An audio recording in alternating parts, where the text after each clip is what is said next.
muita luz para a sua vida, muita luz para a sua família. Prepare um copo com água, porque no término desse programa nós iremos unir a nossa fé e eu tenho a certeza que essa oração ela vai te ajudar. Você que se encontra com depressão, você que se encontra numa situação que você precisa de uma orientação, agora, nesse exato momento, você pode ligar para a central de atendimento. Nós temos aí o telefone, o DDD 11 3573 3535. Nós temos o WhatsApp, DDD 11 3573 3500 e temos também o pastoronline.com. Nesse exato momento, você vai entrar em contato com a central de atendimento e você vai receber uma direção. Agora, preste bastante atenção. O Senhor Jesus, ele se entregou, ele deu a vida dele para nos livrar de toda escravidão, para nos salvar. Eu pergunto para você, se o Senhor Jesus, ele deu a vida dele para nos dar liberdade, é justo você estar preso? Preso aos vícios, preso a uma situação de injustiça. Porque, por exemplo, você que se encontra agora num leito de dor, isso é uma injustiça. Por que que é uma injustiça? Porque o Senhor Jesus, ele deu a vida dele, ele levou sobre si todas as nossas dores, todas as nossas enfermidades. Eu quero que você preste muita atenção nessa matéria. Eu volto já. Você já viu algum caso de alguém que esteja literalmente preso e receber o direito de liberdade e mesmo assim permanecer preso? Parece estranho perguntar assim, porque a resposta é óbvia. Ninguém, tendo o direito à liberdade, aceitaria ficar preso, pois seria uma injustiça. Existem situações que a nossa razão se recusaria a aceitar, como esta que acabamos de citar, ou outras, como, por exemplo, você aceitaria pagar uma dívida que já foi paga? Ou ter direito a algo e aquilo não chegar até você? É claro que não. Seu senso de justiça imediatamente o moveria a se recusar e não se conformar. Invariavelmente, dentro de você, a voz alta e clara de "não é justo" não se calaria até que de fato a situação se resolvesse. A injustiça tem o poder de mexer com qualquer pessoa, mas infelizmente nem todos se atentam a isso, principalmente com as injustiças na alma. Na cruz, o Senhor Jesus pagou nossas dívidas e nos deu liberdade. Mas por que tantas pessoas estão presas à depressão? Ele deu a liberdade, mas por que muitos não conseguem viver em paz? Por que não conseguem viver livres interiormente? Não seria isso uma tremenda injustiça? Se ele já levou sobre si todas essas coisas? Por que tantos continuam presos ao que lhes faz mal, insistindo em se manter no caminho que já lhes trouxe destruição? O prisioneiro que permanece sentado na cela, mesmo a porta já tendo sido aberta. O que o impede? O medo? Ou já se acostumou às grades e não acredita que o direito recebido é realmente seu? Será que o que te prende neste cativeiro não é a sua conformidade? A justiça de Deus se move pela fé. A fé não é sentimento, é ação, é decisão, que se recusa a carregar a dor que insiste em ficar, que se recusa a se manter no mal, que sabe que a palavra de Deus se cumpre por causa do caráter de quem prometeu. A fé é o movimento de quem decide não aceitar ficar sem o que já foi prometido. o senso de justiça que se transforma em atitude, a decisão materializada no altar. E com essa decisão, você pode se levantar e sair dessa prisão definitivamente, sem olhar para trás.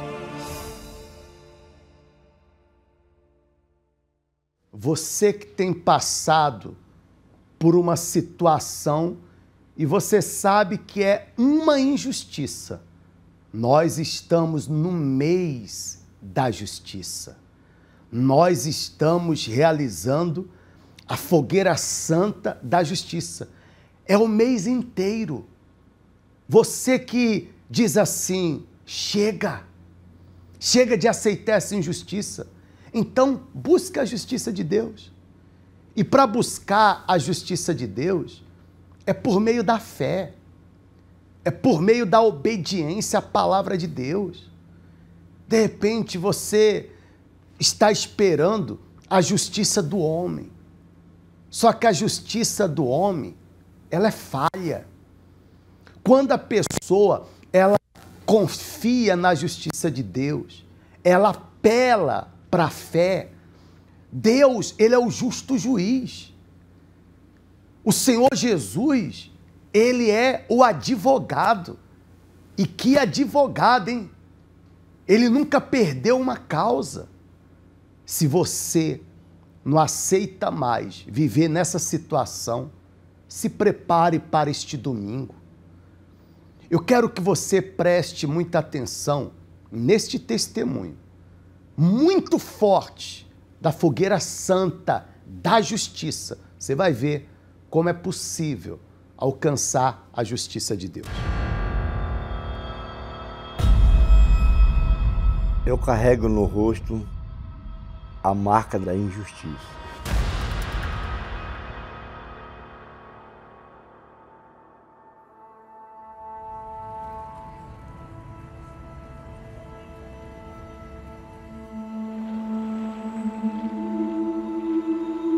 Eu sou analfabeto. Eu nunca fui numa escola, nunca me ensinaram a ler nem escrever. Eu nunca conheci meu pai. Minha mãe, com 14 anos, me abandonou. Foi aonde que eu fui morar na rua. Fui morar na sarjeta, caí nas drogas, caí na bebida, caí no vício. Passei a comer lixo, beber água da vala. Aqui, onde eu dormia aqui, era cheio de lixo, cheio de fezes. E tinha muito rato, muito rato. Cheguei a dormir lá, que o rato chegou a me morder no pescoço 3 vezes, chegou a me morder. Aí aqui a água dava, que a água ela é beira de rio. Quando eu olhava, estava quase no meu pescoço. Era a hora que eu me levantava ensopado, ia para a rua procurar comida. E não tinha comida, porque o pessoal não queria me dar comida. O que eu ia fazer? Eu ia para a feira, ao lado desse mercado aqui, onde ia juntar maçã podre, uva podre, coisa podre por lá. Eu juntava na beira da vala e comia.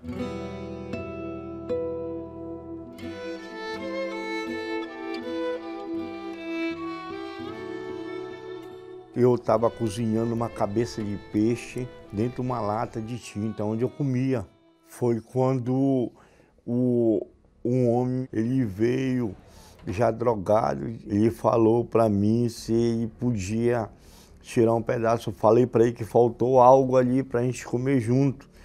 Ele entendeu mal e chutou a panela veio no meu peito, queimou. Quando me levaram para o hospital, já estava podre. Tudo podre, fedendo, porque eu só apareci da queimadura com as dores, eu não dormia, muita dor. Eu andava pela rua só de short, sem camisa, descalço. Meu corpo inchou, tanto andar descalço, inchou, minhas pernas inchou, meu corpo, através de eu dormir tanto no frio. Não tem coisa mais sofrida que o diabo faz na vida de um ser humano quando ele vive na rua. A tristeza, a angústia, a depressão, a dor é muito grande, a dor. Eu me refugiava nas drogas e na bebida, bebia mesmo para morrer mesmo, botando sangue, mas eu bebia em cima para morrer mesmo. Aí foi que um rapaz lá chegou e disse assim, 5 pedras para cada um quem tomar um copo de gasolina. Eu digo, eu tomo. Aí eu peguei o copo da gasolina e pegou dele. Aí eu bebi só de uma vez. Aí só que eu fiquei bem, mas só que o rapaz que tomou comigo morreu. O que chama realmente a atenção, acho que de todo mundo que está assistindo agora, essas tatuagens no rosto do senhor. O que são?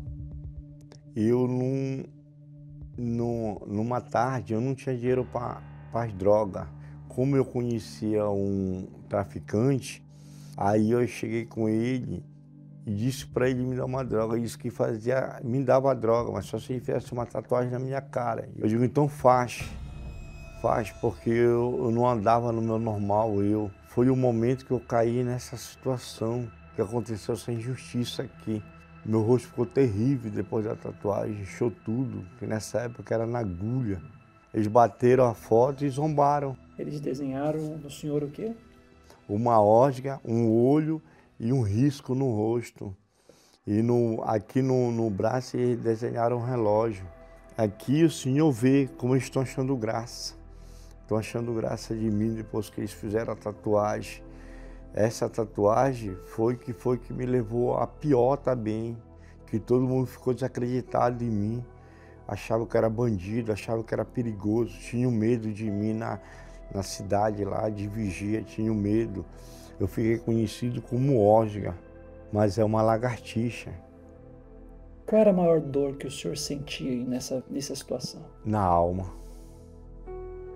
A maior dor é na alma que eu sentia. Maior dor na alma, maior depressão, maior tristeza, maior vazio, maior desgosto, maior tristeza era dentro da alma, aqui dentro, tudo era aqui dentro, tudo aqui dentro. Achando assim que, para mim, eu ia morrer. A sociedade lá, todo mundo, sai do meu lado fedorento, sai do meu lado nojento, tenho uma raiva de ti, eu vou te dar chumbinho na tua cachaça.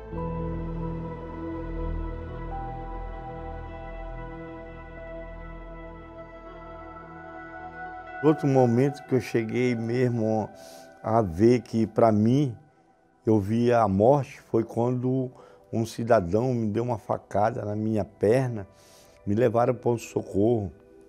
Chegou lá e me botaram numa pedra. Nessa pedra eu fiquei 2 dias sem comer, sem tomar água. Disseram que eu era indigente, que era para levar eu de lá.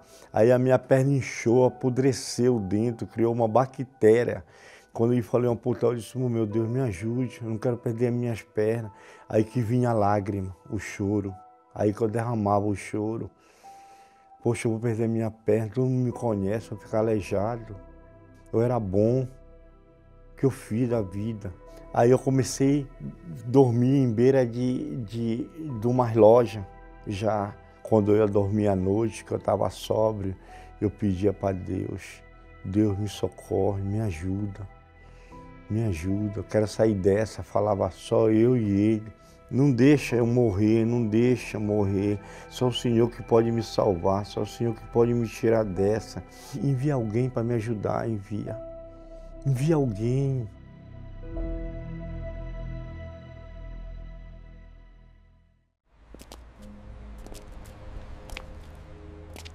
Aí um certo dia eu estava deitado, foi na hora que apareceu os voluntários da Igreja Universal.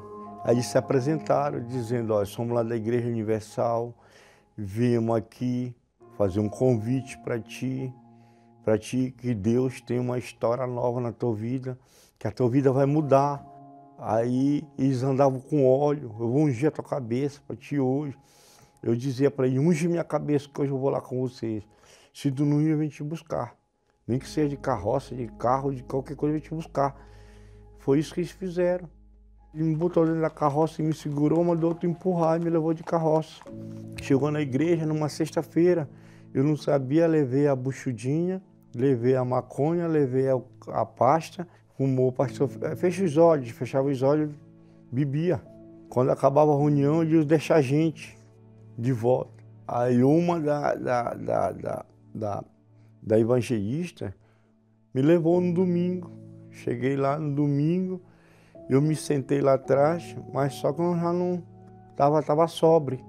Quando o pastor falava, olha, você que dorme na rua, você que não tem jeito para a sociedade, você nos olhos humanos, te vejo como tu não vale nada, tu é um lixo, mas para Deus tu tem valor. Eu digo, poxa, eu tenho valor para o Senhor, tenho valor. Aí o pastor falou de salvação lá. Buscar em primeiro lugar o reino de Deus, que as outras coisas acrescentará. Eu não sabia o que era. Buscar.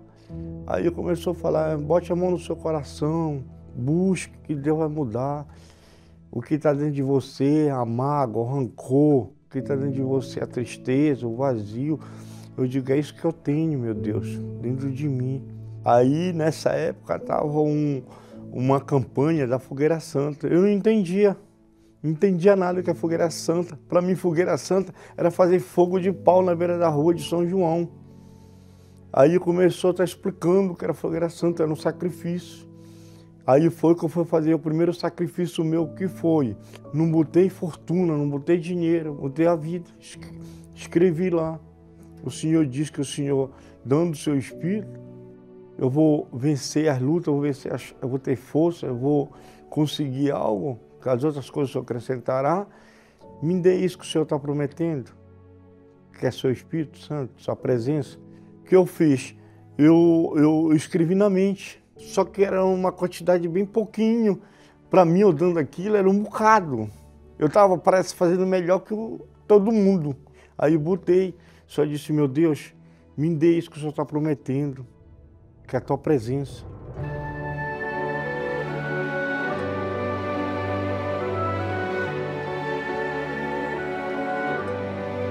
Foi aquele dia que eu coloquei, eu vi que eu ia receber a resposta.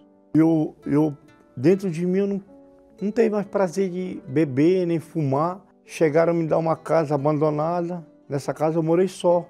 Aí fui buscando domingo. Aí eu vi que eu já estava com o corpo mesmo leve, mesmo já encarando a situação.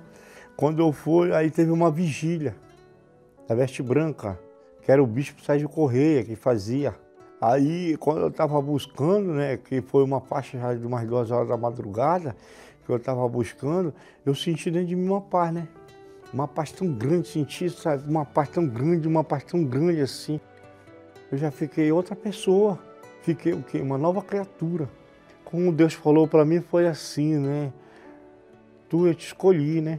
Foi uma alegria tão grande, que eu amanheci o dia, aí me deu aquela sede, sabe, de falar de Jesus. Foi lá e tinha uns doentes lá, entrei na casa, bati. Eu digo, olha, vocês creem que Jesus vai salvar vocês? Vocês creem? Creem, Jesus me salvou. Tu tá assim, tu tá mudado, né, rapaz? Não estou mudado ainda não. Eu estou me lapidando ainda, vai lapidar também você.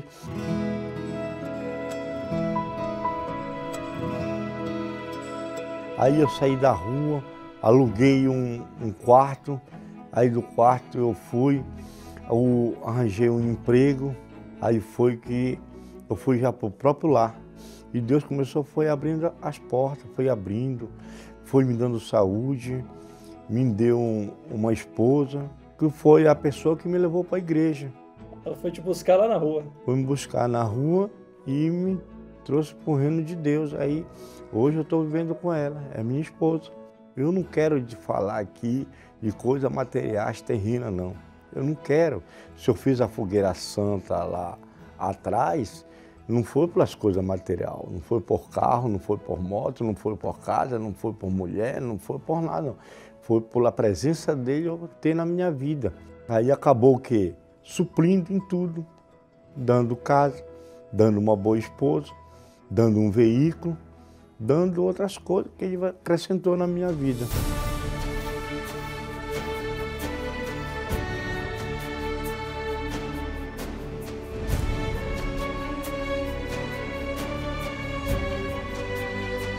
Eu nunca entrei numa escola. Como foi para me aprender a ler? Deus me deu sabedoria para me ler a Bíblia, através que Deus me deu o quê? Um ensinamento. Qual a passagem da Bíblia que o senhor mais gosta? Foi lá em Salmo 113 que ele fala. É aqui que eu vou abrir para ler o que é que Deus faz na vida de um ser humano. Diz assim, versículo 7 até o 8, fala assim: alevanto o pobre do pó e do monturo, alevanto o necessitado para fazer assentar com os príncipes, mesmo com os príncipes do seu povo. Hoje em dia estamos aqui, ó. Para mudar a vida disso só é Deus mesmo. Se Deus me levantou do monturo, me fez príncipe do povo dele, você vê que Deus ele tem uma mudança na vida de qualquer um. Aqui eu carrego essa marca, mas no meu corpo eu carrego a marca o tempo todo, que é a marca do Espírito Santo.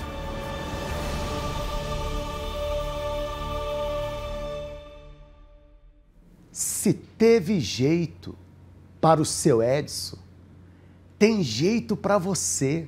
Olha que testemunho forte. Nós temos visto nos testemunhos que, de fato, não existe nada impossível para Deus. Olha esse testemunho. O seu Edson, ele morava na rua, com os ratos. Olha a situação, viciado, desprezado por todos. E mesmo nessa situação, teve um dia que ele pediu socorro. E o socorro chegou até ele. E quando ele chegou na igreja, ele deixou a palavra de Deus entrar. E ele abriu mão da injustiça. Passou a viver na justiça. Ele participou da campanha da Fogueira Santa, que é essa que nós estamos vivendo. E hoje ele tem uma vida completa. Ele priorizou o reino de Deus. Prioriza o reino de Deus. Você quer ter uma vida completa? Isso é possível através da justiça de Deus. E neste domingo, às 7 horas da manhã, a principal reunião. Depois, 9h30, depois às 15 horas e também às 18 horas. Esteja conosco. Aqui na Avenida Feliciano Sodré, 749, na Várzea, ao lado da prefeitura. Depois desse testemunho, o que mais você precisa ver e ouvir para despertar? Mas eu quero que você preste muita atenção nesse intervalo, nessa chamada que fala sobre esse domingo. Acompanhe. Você conhece os meios para buscar justiça neste mundo. Mas e quando nenhum juiz e nenhum tribunal tem o poder de fazê-la? Que juiz pode determinar a reconstrução de uma família? Que juiz pode ordenar que a saúde volte ao corpo doente? Que juiz pode fazer os vícios largarem quem você ama? Que juiz pode restaurar o amor no coração de um casal destruído? Ou expulsar a depressão que consome a alma? Há causas que nenhum tribunal humano pode julgar e que só a justiça divina pode alcançar. Mas como buscar essa justiça? O altar é o tribunal de Deus, onde o justo juiz reverte toda a injustiça. O lugar onde os que vivem pela fé depositam sua confiança e sua vida na dependência da sentença da justiça que não falha. Pois neste tribunal, a fé é a prova que determina a última palavra. A sentença vem de Deus. Fogueira Santa da Justiça. Em julho, em todas as igrejas universal. Todos os domingos nós temos recebido uma multidão Aqui na nossa Universal, aqui na Várzea, ao lado da prefeitura, você pode acompanhar agora imagens. Nós realizamos várias orações. Já iniciamos com a oração da cura, oramos pela família, temos o momento da palavra, o momento da busca ao Espírito Santo, que para mim é o momento mais importante, porque quando a pessoa ela recebe o Espírito Santo, ela recebe o poder. Se prepare, porque Deus, Ele quer fazer justiça e Ele vai fazer justiça. Eu quero que você leia comigo esse versículo de Salmos, capítulo 7, no versículo 9. Diz: mas o Senhor está sentado perpetuamente, já preparou o seu tribunal para julgar. Minha amiga, meu amigo, o tribunal já está preparado. Deus está pronto para julgar a sua causa. Não importa se aos olhos humanos é impossível.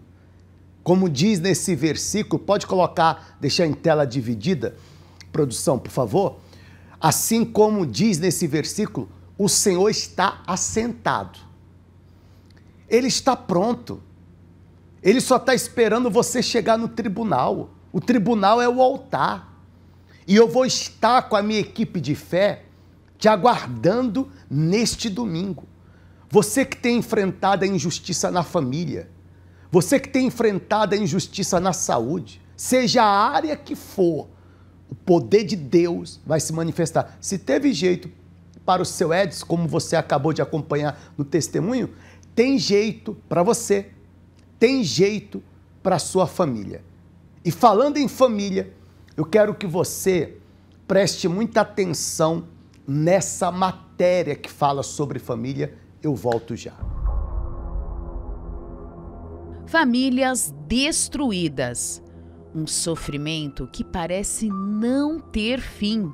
Quando existe um viciado dentro de uma família, a discórdia é predominante. E na maioria dos casos, os familiares não sabem o que fazer para ajudar. São vários os tipos de dependência que pode prejudicar a vida de uma pessoa e de quem está à sua volta. Imagine a dor de uma mãe ao ver seu filho viciado em drogas e trabalhando para o tráfico.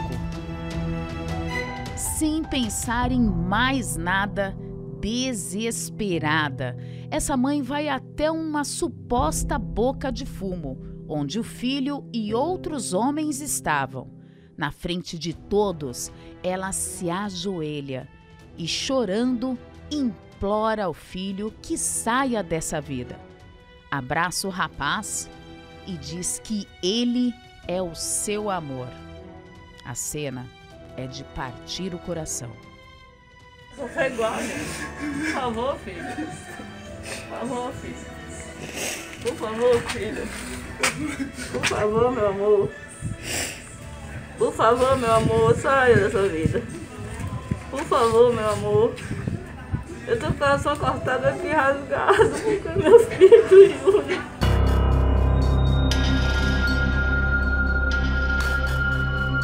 Nesse outro vídeo, um pai que também chora. Seu filho foi morto por traficantes, por não conseguir pagar sua dívida com as drogas.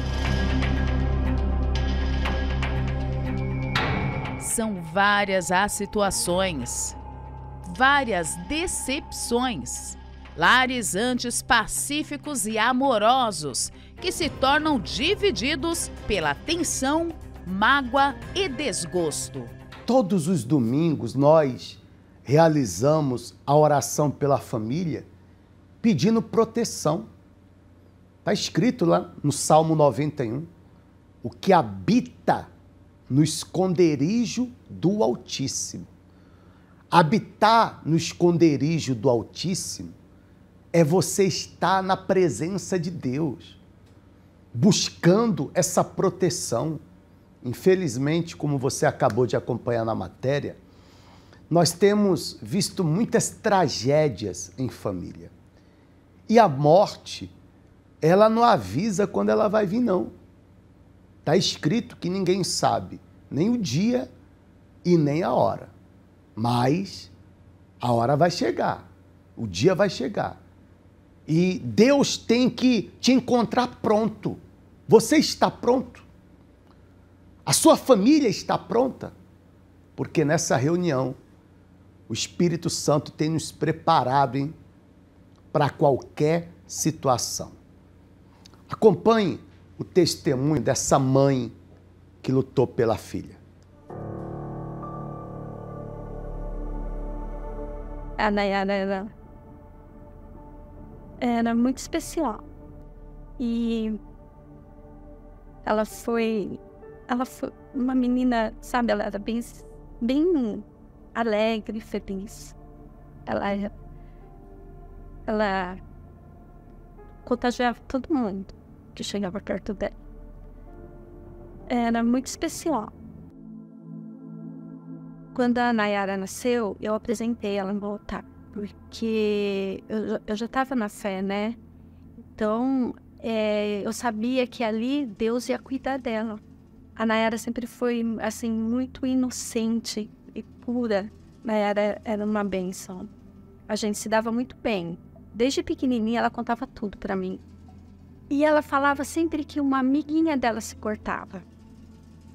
Só que, na verdade, ela também estava se cortando. Mas aí eu comecei a perceber os comportamentos dela.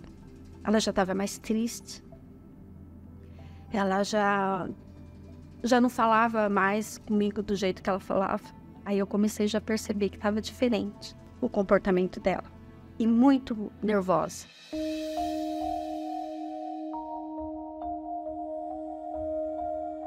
Quando a gente falava de drogas, ela sempre falava que fulano, quer dizer, que os amigos dela usavam droga. Ela nunca focou para mim, ela nunca falava que era ela.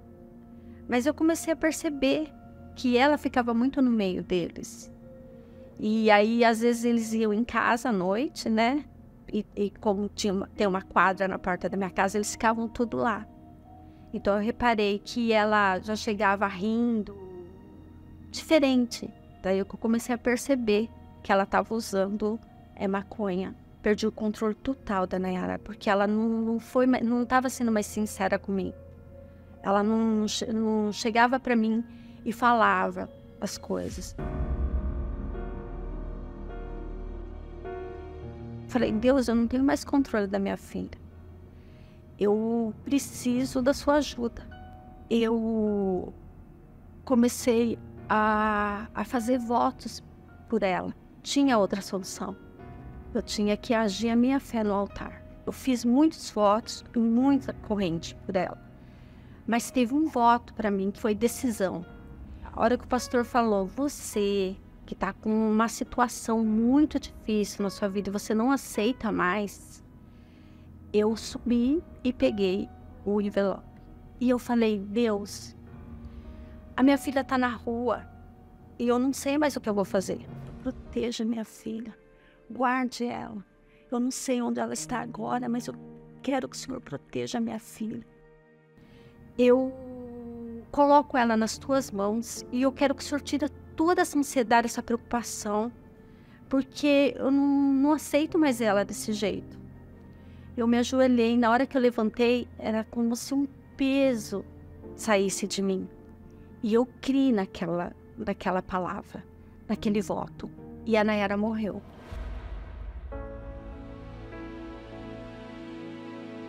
Ela morreu no batistério. E ela voltou para a igreja. Oi, mãe. Oi. Essa é a nova Nayara, filha do meu voto. Quando eu olho para essa foto, eu me lembro que nesse dia eu morri. Eu estava cansada da vida que eu vivia, de tantas drogas, amizades, más influências. que eu já via que já não tinha mais sentido para mim. Então por isso eu tomei essa decisão. Tinha muita saudade.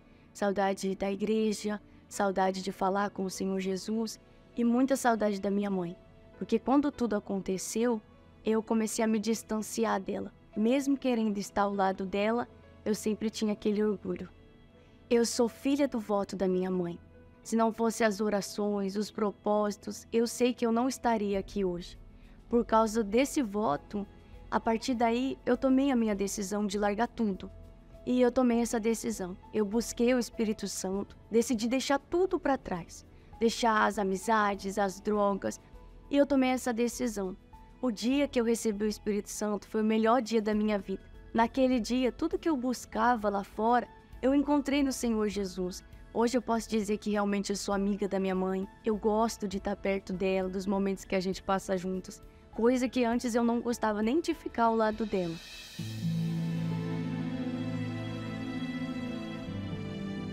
A Nayara, hoje ela é uma bênção.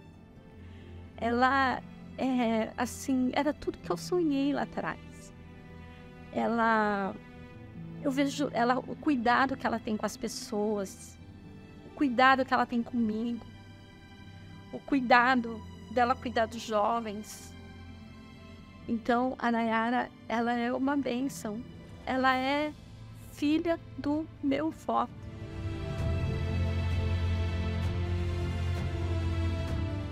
Mãe, eu queria te agradecer, porque eu vejo que hoje valeu a pena. Se não fosse as suas lágrimas, os propósitos que você fazia, as orações, eu não estaria aqui hoje. Eu sou a filha dos seus votos.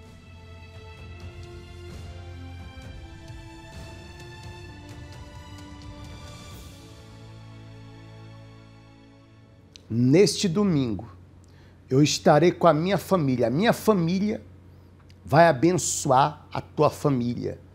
E eu tenho a certeza que você vai chegar aqui de um jeito, mas você vai sair totalmente diferente. Convide os seus filhos, o marido, a esposa. Se alguém não conseguir vir, traga fotografias, porque nós vamos apresentar a Deus. O vício vai sair. A depressão vai sair. Nós iremos levantar o clamor da justiça. Essa injustiça será esmagada. Deus vai julgar a sua causa, seja ela qual for. 7 horas da manhã, depois às 9h30 da manhã, eu estarei com todos vocês.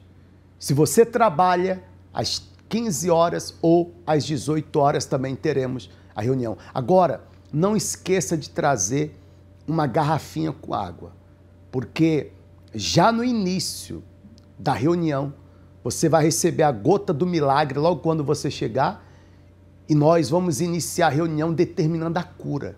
E quando você beber da mesma, o milagre vai acontecer.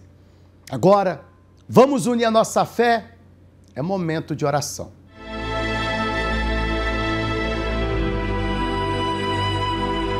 Neste momento, vamos unir a nossa fé. Vamos falar com aquele que tem o poder de nos abençoar, porque Ele é Deus.